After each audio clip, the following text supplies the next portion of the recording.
My name is Sean McNamara. By way of introduction, I'm the manager of the publisher services team here at the MLC. And hey all, my name is Evan Lay. I'm a specialist here on the MLC Publisher Services team. That's right. And on a semi-regular, maybe bi-monthly basis, we like to have these webinars where we go over some of the do's and don'ts of the MLC, what the MLC is responsible for, the work that we do, and sometimes just as importantly, what the MLC does not do or cannot do. We will have a brief deck that will go over just a few lists that we can run through. From there, we're going to open it up to a Q&A where we invite your questions about, again, generally what the MLC does and doesn't do. One quick note, and I'll remind you as we get closer, we will be using the Q&A box, not the chat box. So if you do have a question, please pop it in there. We will not be using the chat box, and I don't want to ignore your questions. So please make sure you use the Q&A box. With that said, always the most nerve-wracking part of presenting in Zoom, making sure I'm sharing my screen. Evan, can you see? Yes, I can. Excellent. All right. So after today, I would encourage you to join us on our various social media accounts. You can find us on LinkedIn, on Instagram, on X, formerly Twitter, Facebook, or YouTube. Personally, I'm an Instagram guy. I really like our content there. And we really do appreciate the opportunity to connect with each and every one of you, not just on this webinar and not just through our workday, but if you want to reach out to us on our social media accounts, please give us a follow there. It's always a fun time. Excuse me. So what does the MLC do and what doesn't the MLC do? The MLC was created with the passage of the Music Modernization Act in 2018, and the MLC was charged with establishing and maintaining a public database of musical works ownership information. So that means information about the songwriters on a work, the publishers that represent a work and collect mechanical royalties on the work. All of that is laid out in a public database that is not available just to MLC members, but the public at large. You can sign into our, not even sign in, click into our website, utilize our public search tool, and find out all the information you would like to look at on a particular song. We also administer a blanket license that covers mechanical rights available to eligible DSPs operating in the United States. As part of that, that means kind of a few different pieces, a few different tasks. We receive and match sound recording usage reporting data from these DSPs with the MLC's musical works ownership data. So what that means is a member will register this information to our database on behalf of their own catalog. The DSPs themselves will report monthly usage data, and from there we match the two sets of data and we pay out royalties to members. As you can see in our next step here, we collect and distribute U.S. digital audio mechanical royalties to music publishers, administrators, foreign CMOs, and self-administered songwriters, composers, and lyricists. So if you have a right to collect mechanical royalties, all you need to do is register that song and that share in our database. And as we receive usage for your work at the DSPs, we'll match it to your work and pay those royalties out to you. I will now kick it over to Evan, who's going to give you a few tips and tricks about what the MLC does not do and what we are not responsible for. Great, thanks, Sean.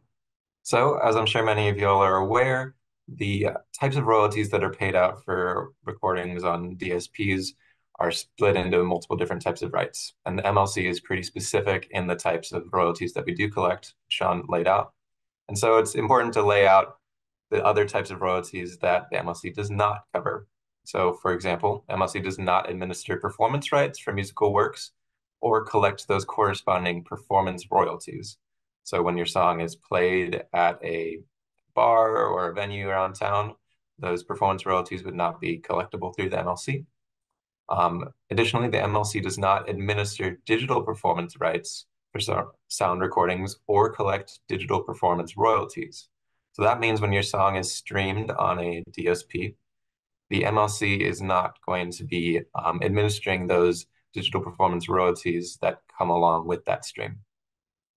The MLC does not administer mechanical rights or collect mechanical royalties for physical products. So for those of you selling any CDs, vinyls, any cassette tapes, those are not going to be collectible through the MLC.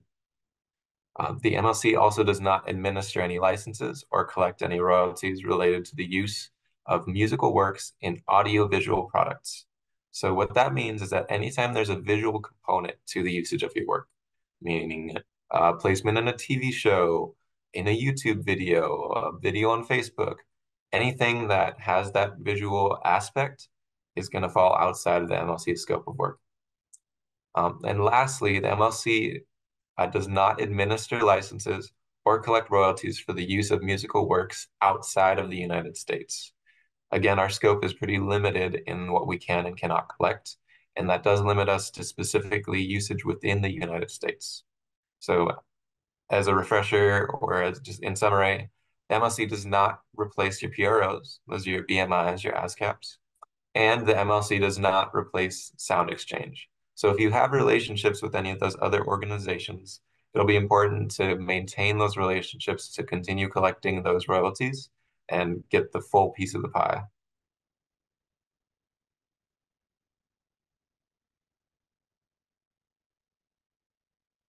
I was on mute there and I could not find it. That is great. Thank you, Evan. That is the end of our deck. So I'm going to stop sharing my screen. Hopefully, this gives you a pretty wide-ranging beginner kind of primer on what the MLC does and doesn't do. But here, again, we'll open it up to a Q&A. We would love to take your questions about what the MLC does and doesn't do. Anything we can kind of generally speak to about how the MLC works for you as a member. Again, a quick reminder that we will not be using the chat box. We'll be using the Q&A box.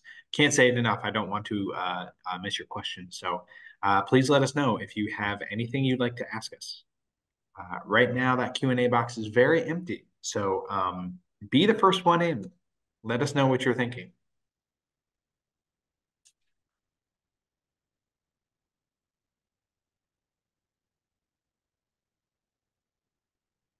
Okay. Wade asks, how far back can we receive retroactive royalties? That's a great question. It depends on a few things, Wade.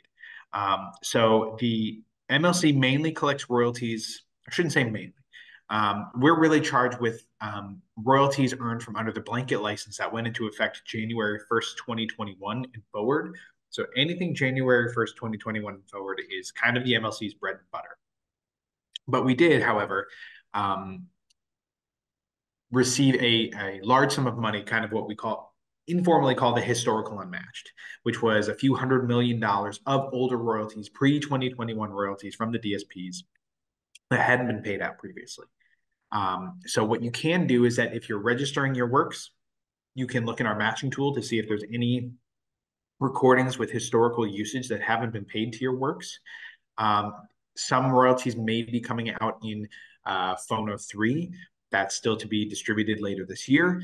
To say how far back really sort of depends on the usage. I personally have seen some usage going back as far as 2013. But if you're looking for older royalties and you haven't been paid by the MLC, and it's also not in our matching tool, for instance, it may not be royalties that were forwarded to us for distribution because it may have been paid out elsewhere or, et cetera, to you through a different source. So if you're looking for historical royalties and you haven't paid them yet, and kind of through those few criterias, right? It's not Phono 3 royalties, which is 2018 to 2020, or if it's not something you've already been paid through the MLC, we might encourage you to reach out to a company like the Harry Fox Agency, who has done mechanical licensing for some time, if need be, perhaps reaching out to the DSPs. Perfect. Well, we have another question asking for clarification on what the MLC's relationship with the DSPs is.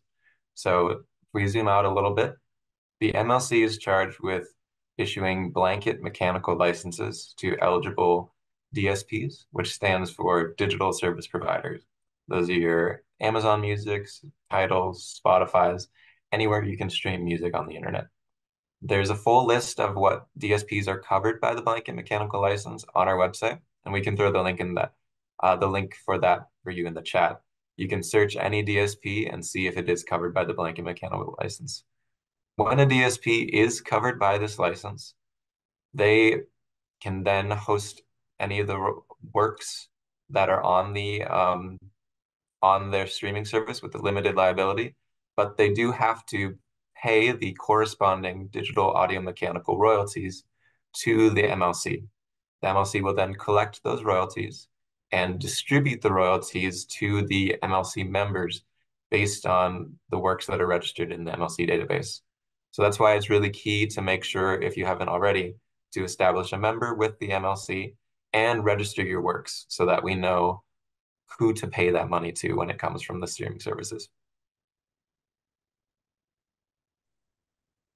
All right. Genesis asks a great question. When working with artists and publishers outside of the United States, how do the foreign artists collect mechanical royalties for works registered with the MLC? Also, how would I go about collecting mechanical royalties from the outside of the US? So unfortunately, we really can't assist with the collection of royalties earned from outside of the United States. We might encourage you to reach out to the CMO in that particular territory, but the MLC is very limited in that we only collect royalties earned from within the United States. But the good thing is that even if you are a foreign artist, a foreign songwriter, foreign publisher, so long as you've earned these royalties within the United States, we can distribute it to you. And it's as easy as creating a member account, registering your works to our database, and as we receive that usage again earned within the United States, we'll pay it out to you. It kind of doesn't matter where you're located because, of course, anybody from all over the globe can earn usage and royalties from within the United States, but that usage and royalties need to be earned within the United States. Perfect. We have a question from Will asking about the MLC's new catalog transfer process. So for those of you who have been around the block a few times, you may have been familiar with the MLC's previous catalog transfer process where we were working with Harry Fox, HFA, and the process of the catalog transfer was done through CWRs reaching through HFA. Essentially, this new process of the catalog transfer is meant to consolidate um, all of your ability to manage your catalog with the MLC. It will provide us clearly with direction of which works need to be transferred, the shares, the relinquishing, and new claiming parties, and really just tries to get all of that, all of our ducks in a row so that the transfer process can be as smooth as possible. Now, the catalog transfer process is very new, so if you're using it and you come across any things that could be a little better, we're always open to suggestions and improvements. So please do let us know if you have any of those as you're using the new process.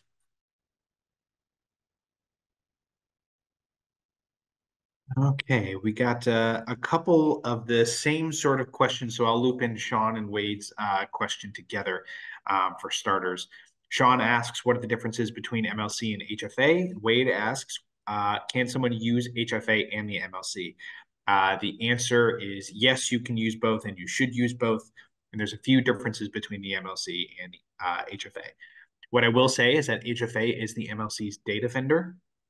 So if you have registered your works to one database over the other, they'll be reflected in the opposite database somewhat instantaneously. We don't necessarily share a database, but as they are our data vendor, these updates are made at both places. The MLC strictly collects these digital mechanical royalties from the DSPs, whereas HFA is involved in any number of other instances of mechanical licensing. It could be other types of digital mechanicals. It could be for physical usage, kind of the other one-stop shop for mechanical licensing. So if you're a member at one, you should have an account at the other. I would highly recommend that so that once you are updating your works, you can update works at both pretty instantaneously. I hope that helps.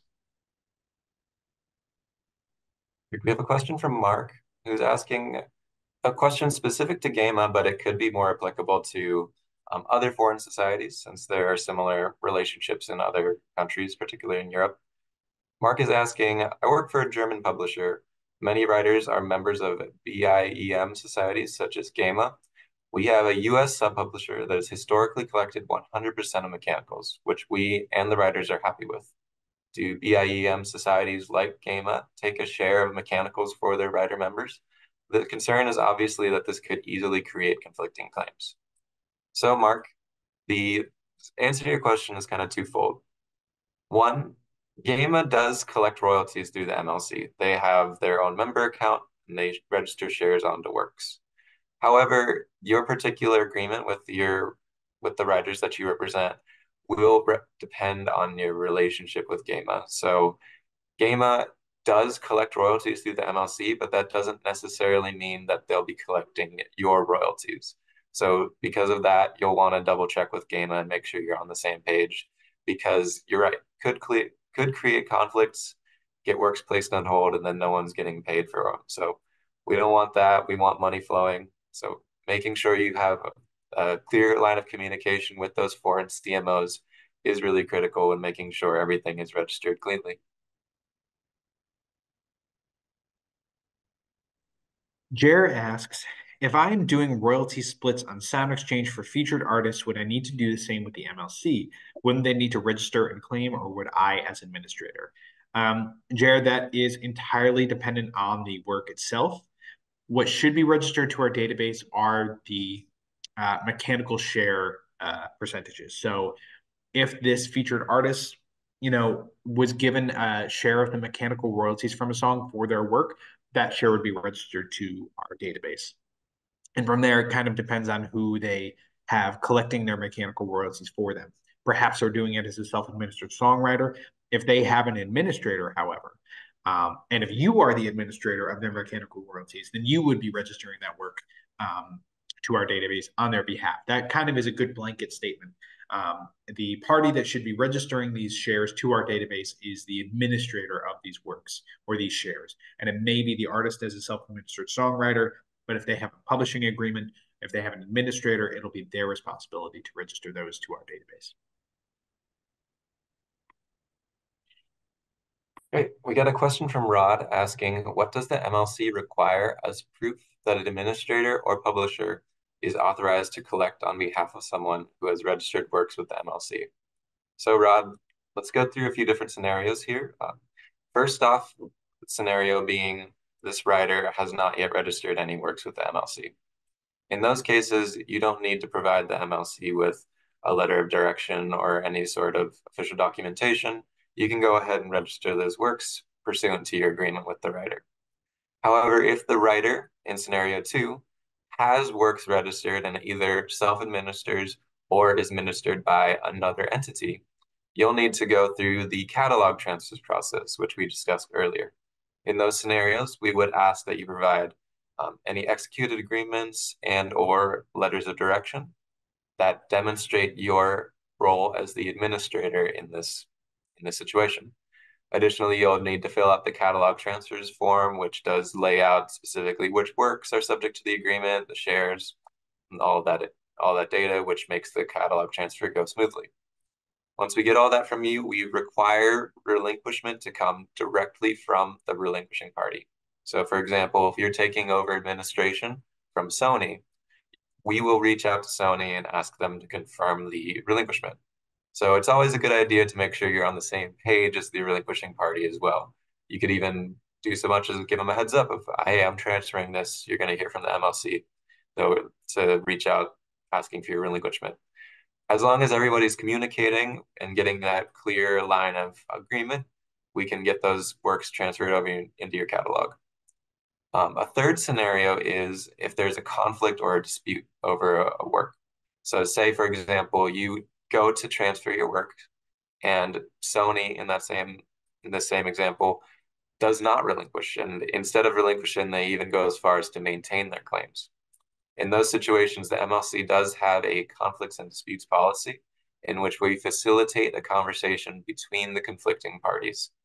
In those scenarios, we ask for similarly a letter of direction or an executed agreement, and we would ask for the same from Sony. We do not decide whose documentation is correct.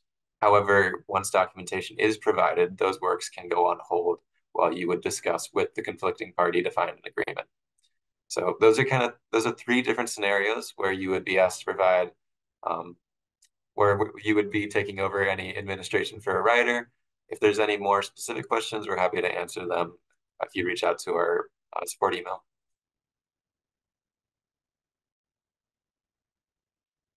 Okay. Marsha asks, if I am looking to see if a license was issued by HFA, will that come up when I research that title on the MLC? The answer is no. While HFA is our data vendor, that's kind of it. They are our data vendor. We would not be, kind of a storing house of historical HFA licenses. That would still be to go review at HFA. What you can review in our database and on a given works registration in our database would be the match recording. So anything that we have received usage for and matched to your work, that you can review. But getting specifically into licenses issued historically by HFA, that would all still be in HFA's database and for review on HFA's website. Perfect. I got a question asking about digital downloads embodied in Apple Music. So what I believe you're asking about is specifically if downloads are also covered by the MLC blanket licenses. So the answer is yes and no. It depends on the DSP. Many DSPs have continued to opt into pass-through licenses where they will handle the downloads uh, directly themselves. You can go into your member portal and under the royalties section and summary, there will be a link labeled distribution notes for blanket licensing activities. That'll open a document that lays out all of the DSPs covered by the MLC blanket mechanical licenses, and it will include a column labeled service type, which will show if that DSP is being covered for just streaming or streaming and downloads. If it's only streaming, it's going to be similar to how downloads were handled prior to the MLC, where it be handled directly through the DSP or record label. Hope that helps answer the question. But if there's any clarification you need, feel free to add it into the question section. Rod asks, what is the best way for a publisher or self-administered songwriter to inform the MLC that someone collecting on their behalf is not authorized to do so? This touches a little bit on the complex process that Evan had also briefly touched on earlier. You can reach out to us at any time for inquiries regarding works that you may believe are claimed by others but should be claimed by you. Perhaps you can't get your share registered to work because their share is registered and you know it to be erroneous, or you would like to start a conflict. You can reach out to us at any time and raise that issue with us. We will ask that you provide us with the documentation that we briefly touched on as well, to kind of provide that you yourself have a claim to the work. But as soon as you do that, we'll reach out to all parties. We'll ask them to similarly confirm their claims with documentation, and we take it. Perfect. Well, we have a question asking, what are the rates being collected and what is the percentage being paid out?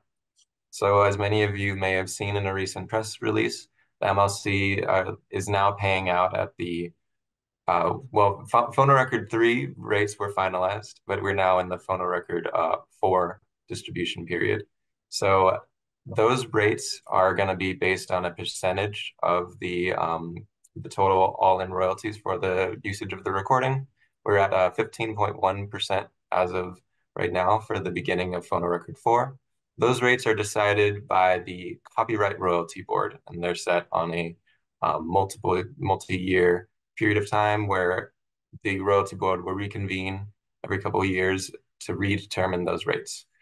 Specifically, the rates on each DSP does depend on the streaming service itself, because every royalty rate is determined by a pretty complex set of formulas that's determined not only by the total number of usages, but what was the subscription type, how many uses were used on the whole streaming service for that period of time. If you would like more detailed information on particular streaming rates for each service, you'll want to go into your member account, and under the royalties tab, there'll be a section called rate sheets, where you can go DSP by DSP and download the rate sheet and see those formulas and how it's broken down. That's great. Simon asks, does the MLC collect money from platforms such as TikTok, Apple Fitness, Peloton, etc.? The answer is no. So as Evan had mentioned earlier, we do not do any sort of audio visual royalty collection. So that I think would fall into usage of these types of apps. We pretty strictly collect digital streaming mechanicals from, the DSPs you're thinking of, Spotify, Apple Music, Tidal. I will say all that information is confirmable in our member portal as well. I like to point people to what we call the distribution notes. I feel like not enough people use them, but it's really useful. It'll tell you exactly what DSP is included in any given distribution. And it's a PDF. It's available to you in your member portal. It'll tell you who's in, who's out, what usage period they're paying for that distribution. I think it's really, really key. Okay, so we have one more question from Deji asking, what are voluntary licenses and why do some DSPs use them instead of the MLC blanket license?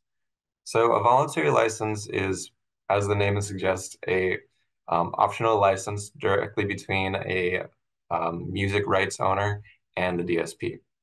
That basically could mean they're paying out at a slightly different rate or anything. It would really depend on the agreement with the DSP. Can't speak to the specifics of any voluntary license because they're going to be different from situation to situation. However, many DSPs are phasing these out with the MLC blanket license and are opting to use the blanket mechanical licenses. So they're becoming more and more rare. If you would like to engage in a voluntary license with a DSP, it would be necessary to reach out directly with them to figure out what the terms of that license would be. All right. We have a question here. I know your administrator role is to register one's works. Could a writer or original publisher still register works, including the administrator's details, or is that a practice you wouldn't recommend? Not only is it not recommended, it's not possible. If you have an administrator and they've signed up as a member of the MLC, it'll be their job to register these works to your database or to your catalog, I should say, on your behalf. But very importantly, unless they give you the access to do so, you can't in turn register your own works on behalf of your administrator. Those works need to be registered to our database under their member account.